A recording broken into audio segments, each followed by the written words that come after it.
नमस्कार साथियों, KVS academy के यूट्यूब चैनल पर आप सभी का स्वागत है। साथियों, आज हो चुका है 19 अप्रैल और आज हम बात करेंगे 19 अप्रैल 2025 के करंट अफेयर्स की। साथियों, ये हमारा करंट अफेयर्स हर एग्जाम से संबंधित है और ये हर एग्जाम में पूछे जा सकते हैं। तो चलिए शुरुआत करते हैं आज के सेशन की। तो साथियों, आपका पहला प्रश्न है, हाल ही में रेलवे ने भारत में पहली बार किस ट्रेन में एटीएम की शुरुआत की है?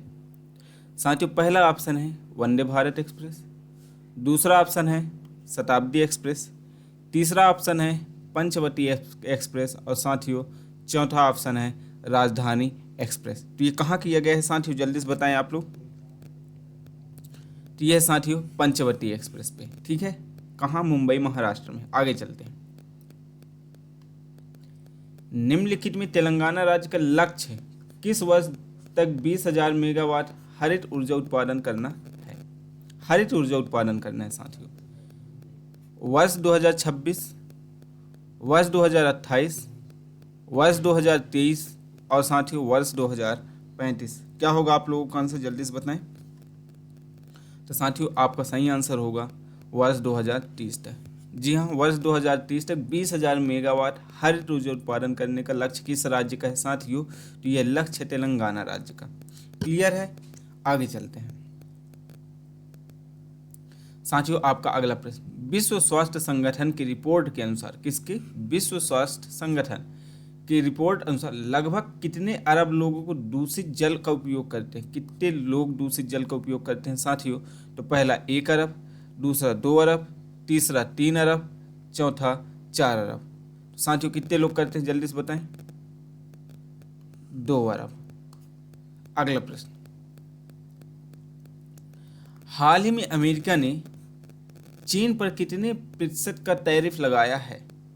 पहला 115%, दूसरा 125%, तीसरा 145% और साथियों चौथा 245%। कितने का लगाया है, जल्दी से बताइए साथियों। तो ये लगाया है 245% का। कितने का साथियों? तो 245% का टैरिफ लगाया हुआ है।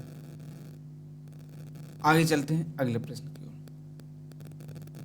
साथियों आपका अगला प्रश्न, भारत विश्व के डिजिटल डेटा में लगभग कितने प्रतिशत का योगदान देता है? डिजिटल डेटा में पहला 12%, दूसरा 18%, तीसरा 20% और साथियों चौथा 25%। कितने प्रतिशत का योगदान देता है साथियों? तो ये ऑप्शन है आपका 20% का योगदान देता है। आगे देखते हैं। हाल ही में किस तारीख को विश्व क्वांटम दिवस मनाया जाता है या फिर मनाया गया है?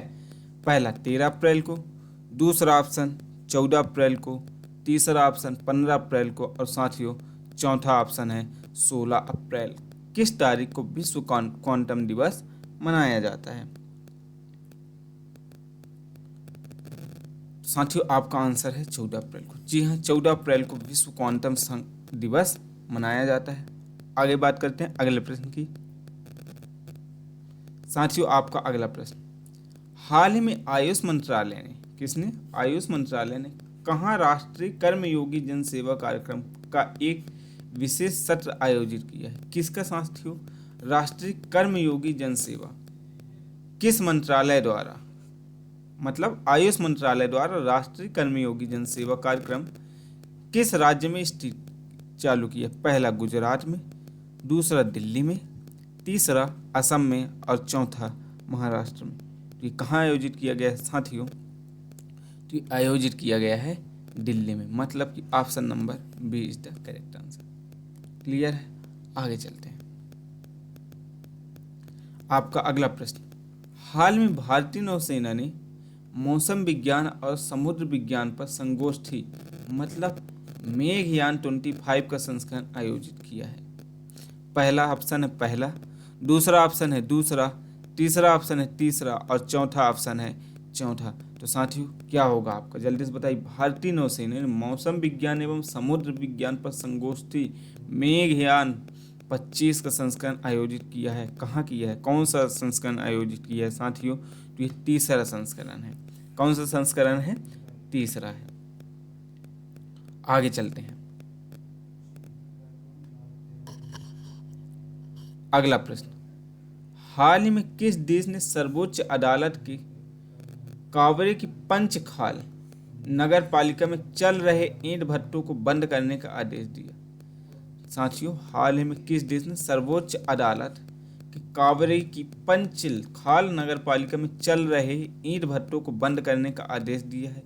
पहला है भूटान, दूसरा है भारत, तीसरा है नेपाल, चौथा है डेनमार्क।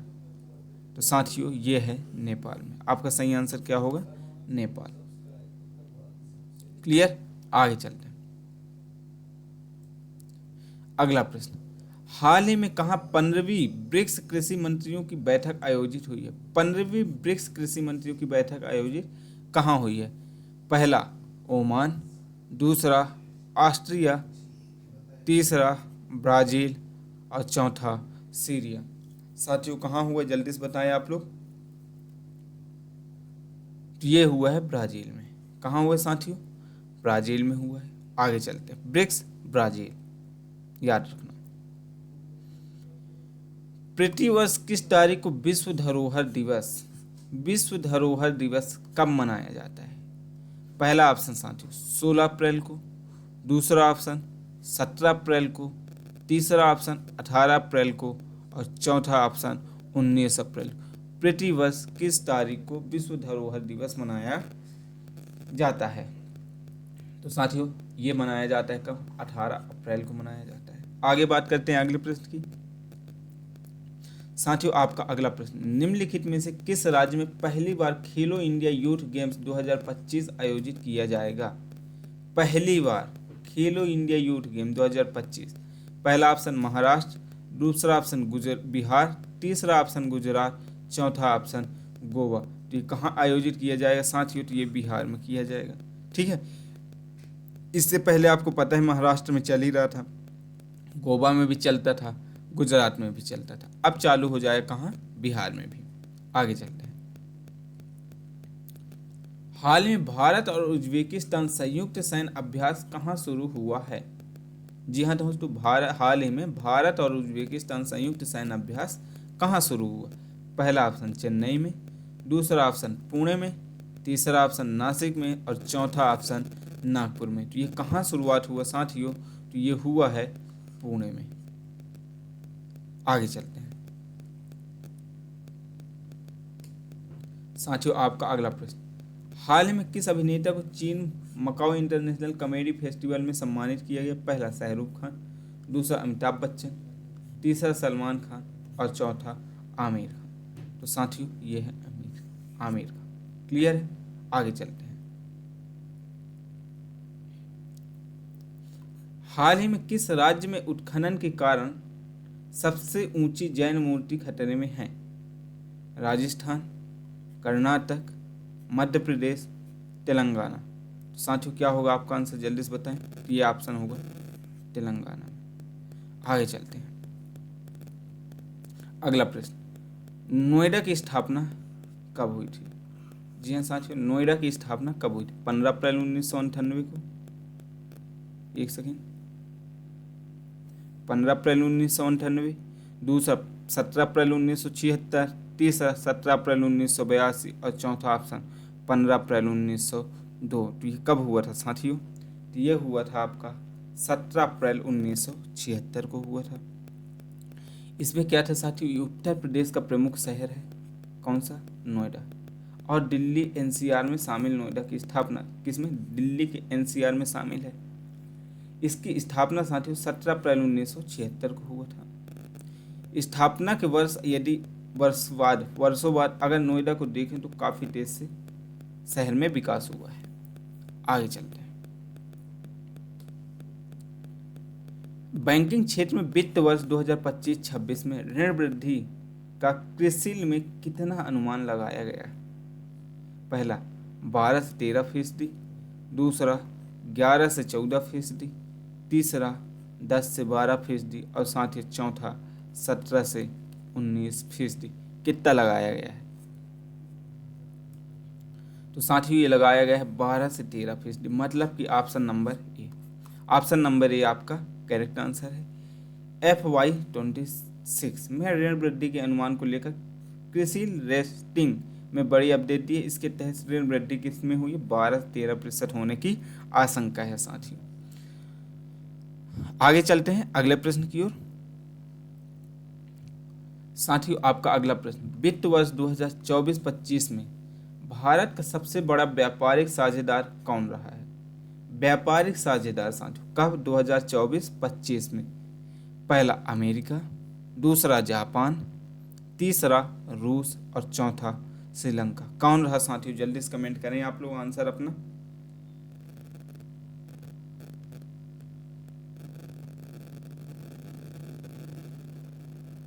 तो साथियों आपका सही आंसर क्या होगा?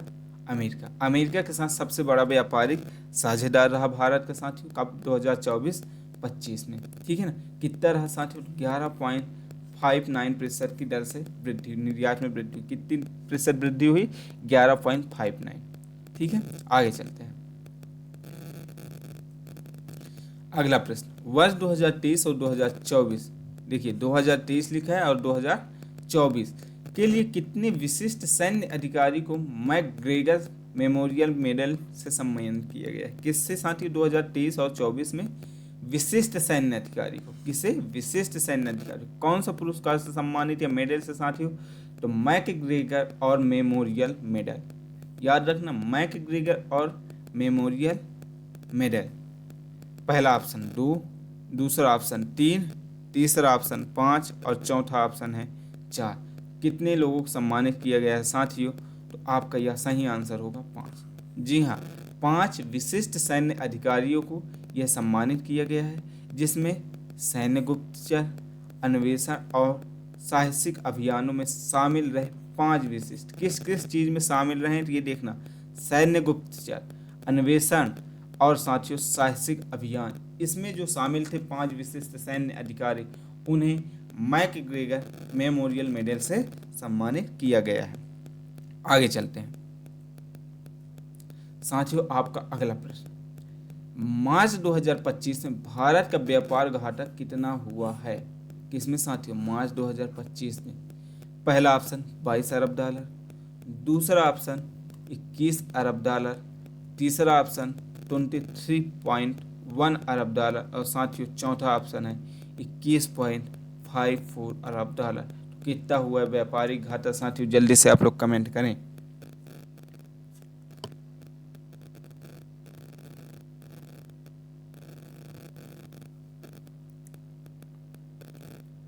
तो साथियों आपका सही आंसर 21.54 अरब डॉलर है।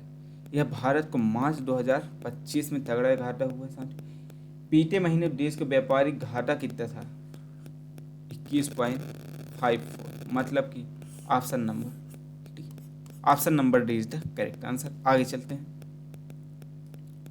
साथियों आपका अगला, विश्व स्वास्थ्य संगठन मतलब WHO ने कौन से संधि के प्रस्ताव को अंतिम रूप दिया है? संधि के प्रस्ताव को किसने साथियों? WHO ने। पहला कैंसर संधि, दूसरा महामारी संधि, तीसरा हार्ट हेल्थ संधि और चौथा इनमें से कोई नहीं। विश्व स्वास्थ्य संगठन WHO ने कौन सी संधि के प्रस्ताव को अंतिम रूप दिया है साथियों? ये आप लोगों को बताना है, जल्दी से आप लोग बताएं।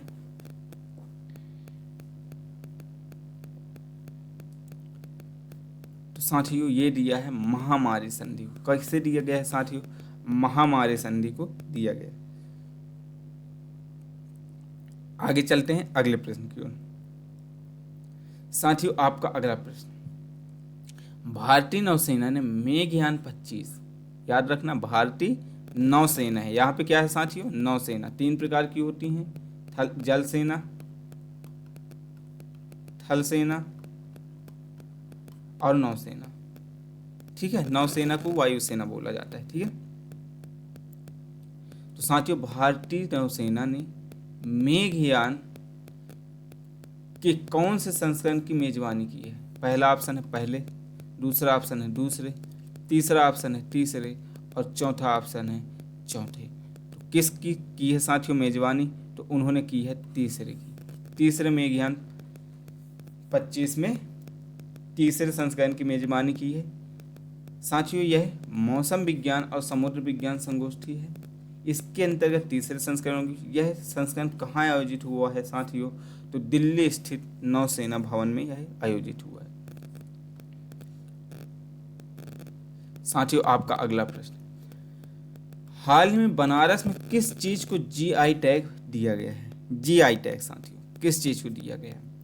जीआई टैग क्यों दिया जाता है, उस चीज में वृद्धि करने के लिए, ठीक है, उसके निर्यात में वृद्धि करने के लिए इसे जीआई टैग देकर उसे स्पेशल प्रोडक्ट बना दिया जाता है, ठीक है। पहला ऑप्शन बनारस शहनाई, दूसरा बनारस कढ़ाई, तीसरा बनारस संगीत और साथियों चौथा है बनारस लोकगीत। किसे जीआई टैग दिया गया है बनारस में साथियों, तो आपका सही आंसर है बनारस शहनाई को। जी हाँ, बनारस शहनाई को जीआई टैग दिया गया है। आगे चलते हैं। तो साथियों ये रहा 19 अप्रैल का करंट अफेयर्स जो कि कंप्लीट होता है, और इस सेशन से संबंधित पीडीएफ प्राप्त करने के लिए आप हमारे टेलीग्राम चैनल को ज्वाइन कर सकते हैं साथियों, जिसकी लिंक आपको नीचे डिस्क्रिप्शन बॉक्स में दी हुई है।